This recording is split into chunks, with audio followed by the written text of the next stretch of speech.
Alors cette vidéo est la suite de la vidéo JavaScript 57. Dans cette vidéo, je reviens toujours sur les fonctions de callback, mais avec un exemple plus simple. Donc là, avec tout ce que l'on a vu sur les fonctions de callback, en principe, tu devrais pouvoir refaire cet exercice-là.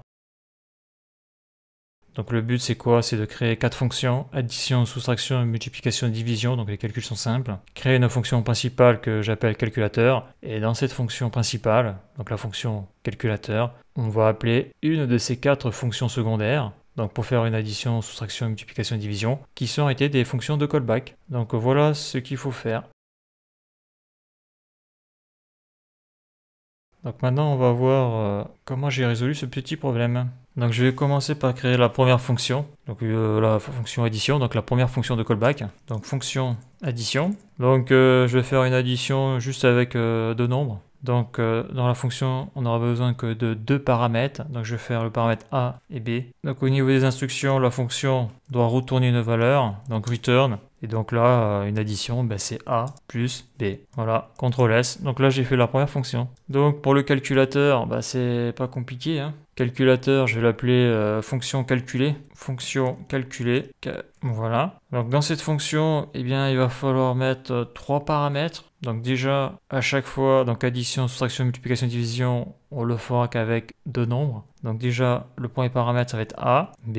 Donc après, comme j'ai déjà dit, mais je vais le redire, c'est important, on peut les appeler comme on veut, ces paramètres. Je peux l'appeler Z, Toto, il n'y a pas de souci, ça marche quand même. Mais bon, c'est pour visualiser que le A que je vais mettre ici, donc par exemple, si je mets 5 ici, cette fonction-là, la valeur qui sera ici, va l'envoyer ici, au A qui est là. Voilà, c'est ça en gros l'idée. Donc accolade, donc oui là j'ai oublié quand même le plus important. Donc là j'ai mon paramètre A et B, donc les deux nombres. Mais après il faut la fonction de callback. Donc la fonction de callback ça sera addition ou soustraction ou multiplication ou division. Donc là si j'ai envie je peux l'appeler C, hein, c'est pas un souci. Mais je peux l'appeler aussi callback. Ça dit quoi? Ça dit que dans cette fonction là, au premier coup d'œil on voit que j'ai besoin, donc il y a 3 paramètres. Donc A, B et là on a besoin d'une fonction. En gros c'est ça l'idée. Donc cette fonction va retourner une valeur, hein. Par contre, je vais la mettre dans un console log directement pour pouvoir voir le résultat dans la console qui est ici. Voilà. Et donc, je vais appeler la fonction de callback.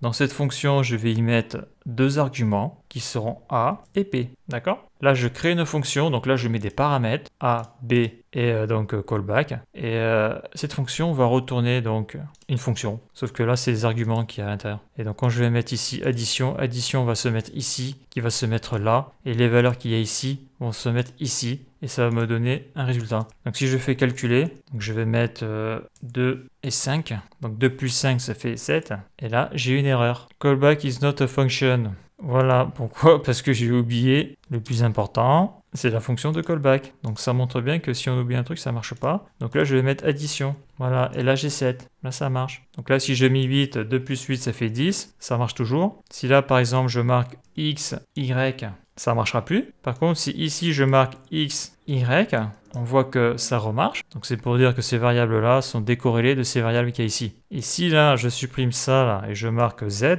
par exemple, et si là, je mets Z, on va voir que ça marche toujours. Voilà. Sauf que là, c'est beaucoup plus difficile de se repérer. Là, on voit Z. Donc là, on sait que c'est un chiffre, mais là, pourquoi? C'est quoi le Z? Est-ce que c'est un chiffre? Une fonction? On ne le sait pas. Donc on voit là l'écriture comme elle est là. Et donc là, on voit que cette écriture est plus lisible. Donc je vais faire la même chose pour soustraction. Donc fonction, soustraction. Donc A, donc deux paramètres, A et B. Je vous les accolade. Donc le return, donc la fonction va retourner comme valeur A moins B.